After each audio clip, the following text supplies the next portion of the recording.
Howdy. With this video, I want to go over the poetry terms for the second essay, the explication. You don't have to define the terms within the essay, but you should be using them properly. And to use them properly, you got to know what they mean, hence the video. A lot of these terms are things we use in everyday life, so some of them will be pretty familiar. Others may be kind of new to you. I'm doing this video on Wednesday, July 10th. We're right in the middle of essay 2. I'm about to return your first 2 paragraphs with my commentary. The full draft will be due on Friday, and just like last time, I'll look at the essay, not sentence by sentence, but kind of give a good overall view and some commentary on it. I'll also send you a self-review to do on your own essay, and then those will be due on the 16th. Fun times, right? Not an easy essay. It sounds easy at first, but then you get into it, and it's like, I don't know, why did I get that out of the poem? How do I develop these ideas more? It's not easy to do. And plus, it's also a sentence structure exercise. In terms of how you incorporate these quotes into your writing and have it all make sense. But to get to the terms, I won't hit on that. These terms are on the poetry essay assignment sheet. I'm going to go over them fairly quickly. The nice thing about YouTube is you can always go back and review it if I'm talking a little too quickly. You can also slow it down too, right? But when we talk about persona within a poem, we're talking about the person who's the voice is speaking within the poem, a narrator, if you will. When we sit down to write anything, we adopt a certain persona.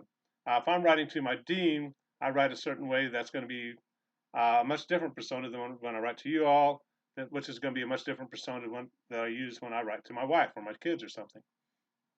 So we all adopt a persona when we sit down to write, and poets do the same thing. A good example is within Because I Could Not Stop for Death by Emily Dickinson. She adopts the persona of someone who's already died. She didn't actually have to die to write this poem. She adopts this persona and kind of explores different ideas. And kind of sometimes some poets, the persona and the poet can kind of feel like the same thing, particularly somebody like Walt Whitman. Other poets, there's that distinct separation sometimes, like you get with Emily Dickinson. But be careful, no matter who the poet, sometimes the persona is going to be different than the poet, and don't confuse the two when you write about poetry. When we talk about satire, we're talking about making fun of people. You kind of see Emily Dickinson, and Because I Could Not Stop for Death. And by the way, I'm using poems from our responses in the assignment sheet here.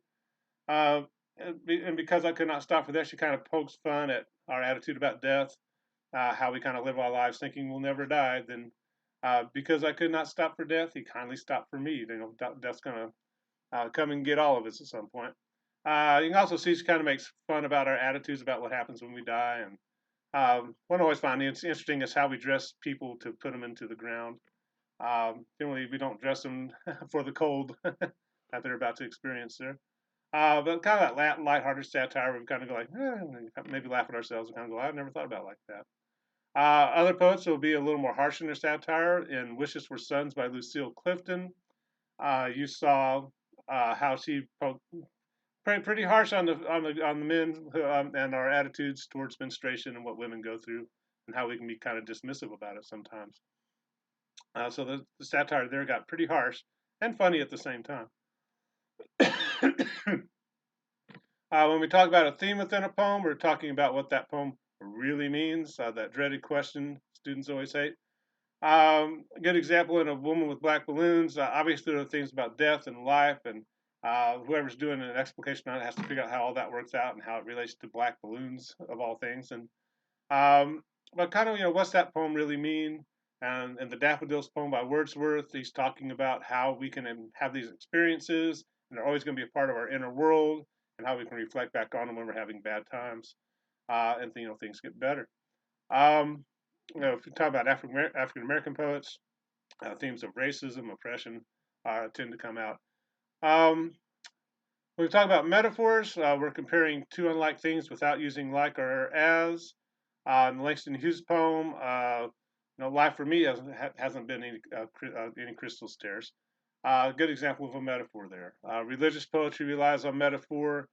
We don't describe God as 25 miles wide, 10 miles high, and 5 miles deep. It just doesn't make sense to do that. We tend to talk in terms of relationships using metaphor, right? The Lord is my shepherd is a good example. Also, insults rely on metaphor. In my family, my children use a very ugly metaphor called they call each other butt babies, basically comparing each other to poop, right? And it's kind of interesting within our culture how many metaphors we have that relate things and people to fecal matter. So metaphors, we use them all the time, but you may not think I will now use a metaphor. But and of course poets use them quite often. Same thing with simile, comparing two unlike things without using like or as. Um, and Clifton's poem "Homage to My Hips." I've known them to put a spell on a man and spin him like a top. That like a top is a simile, right? I stand stiff as a rifle in basic training is another good example of a simile. Probably one I expect you to talk about it within your explication there. And you get to throw in the term simile, and you got one of your terms down, right? But again, I use similes all the time. You walk into your kid's room and go like, this room looks like a pigsty. And now you're probably going like, hey, I used a simile. Take that too. Um, but we do it all the time. If you just start a sentence like, you look like something the cat dragged in, you're using a simile, right? Symbolism is the imagery that's coming through in the poem. Um, good example in William Blake's The Tiger, you get all this very frightening imagery, this violent imagery, and because he's trying to use all this symbolism to develop this metaphor comparing God to this tiger, Tyger, um, and why do bad things happen, and uh, kind of very very frightening imagery at times, and questions we all ask about ourselves, about life and any relationship to a deity. Why do bad things happen? And all that symbolism is working towards that idea. Same thing, you might get a symbol like the daffodils within the Wordsworth poem. Um, we talked about quite a bit about symbolism with fiction, so I'm not going to spend a lot of time there. Personification, giving human traits to non-human objects. And basic training, where he's talking about the sun's discipline, that's a good example of personification. The sun's not doing anything different than it has for quite a while, but Sherman Pearl is using the sun, personifying the sun as a source of discipline to these soldiers who have to stand in it. Again, we use personification all the time. If you say, man, my computer hates me, you've assigned a human trait to a non-human object. Your computer has no feelings towards you. You just, you're giving it kind of this sense of personification to make a point. Denotation versus connotation. Denotation is kind of the dictionary meaning of a word. If you Google it and you get a definition.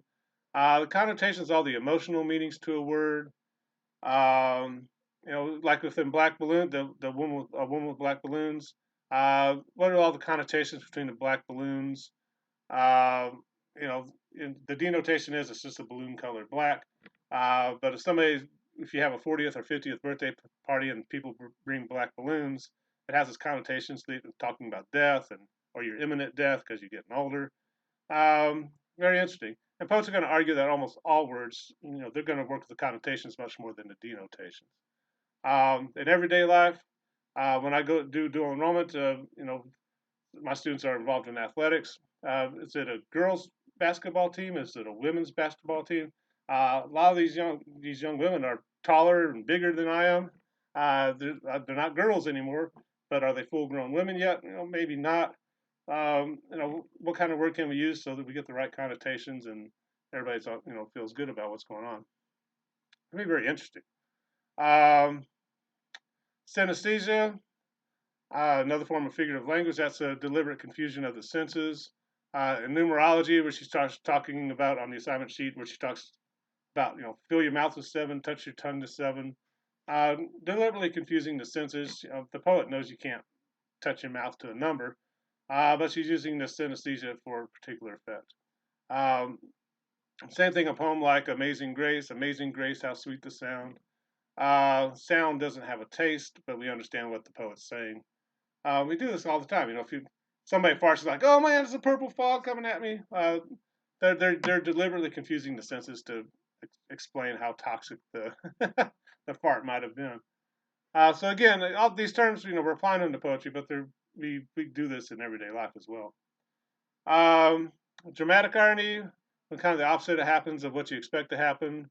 Within the poem Basic Training, there's dramatic irony when the persona says, or the narrator says, it's learning to surrender that made me a soldier. It's not a line you kind of expect to hear from a soldier, but generally the idea is to avoid having to surrender, but it's part of the process. And a good example of dramatic irony.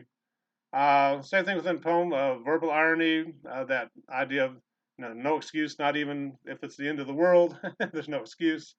Poet's using some verbal irony there. Obviously, if it's the end of the world, you might have an excuse. But again, verbal irony is saying, what's being said is the opposite of what it means. We do that all the time. I always, with my children, can you make me a little later? Can you please move slower? That kind of verbal irony is always in play there. Sarcasm relies a lot on verbal irony. When we talk about ambivalence, we're talking about two possible meanings. Kind of at the end of numerology, did she actually fly down the stairs or not? Seems kind of important, and either she did or she didn't. So somehow you have to resolve that ambivalence. Same thing with religious poetry, particularly in the Western tradition at least. At the end of your life, you're either going up or you're going down, so to speak. You're going to go to heaven, you're going to burn in hell. There's no middle ground there once you die. So this ambivalence gets resolved upon your death, so to speak. The Catholics kind of have purgatory, but that's designed to get you into heaven, right? There's really no other way to go within that Western religious tradition. So kind of wavering between two meanings with ambivalence. So if you eat a candy bar, it tastes good, but you put on weight, right? So you got to make a choice here. Ambiguity is a little different. That's when you're wavering between different possible meanings, but you may not be able to resolve it 100%. If you read a poem like The Descent by William Carlos Williams, a lot of you probably read that and kind of like, what in the world is happening here? Because he's getting into this certain feeling about maybe death, impending death or aging or a certain event, or it's hard to tell what he's writing about. And he's some of the references are kind of like, obscure or vague or whatever or ambiguous, if you want to use a fancy term.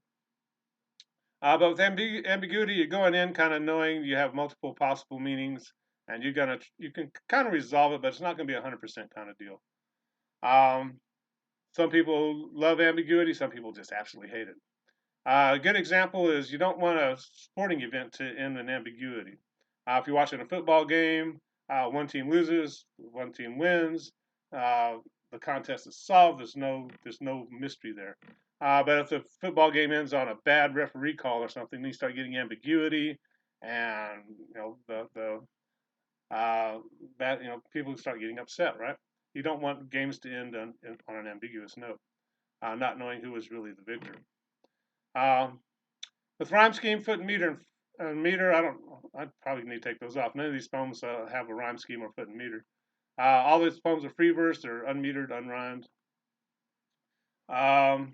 We worked with foot and meter when you did the sonnets, so right? I'm not going to rehash that whole response number 8. Onomatopoeia, or onomatopoeia, however you want to pronounce it. It's when the words sound like what they mean. Somebody writes a poem about bees, you're probably going to get the word buzz, and buzz sounds like what bees do. In fact, bees sounds like what bees do in a way. It's just when the words sound like what they mean. If you watch an old Batman TV show, Biff, pow, sock, right? They throw it and they literally flash the screen with the onomatopoeia. The gunshot click of the heels in basic training is another good example of onomatopoeia. That sound click is exactly what's happened. The word sounds like what it means, right? With some other devices here, alliteration. That's when you repeat the initial consonant sounds within words. Peter Piper picked a peck of pickled peppers. Uses alliteration with the P sounds, right?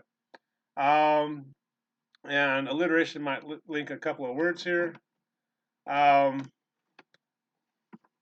don't know what that was. Anyway, sorry.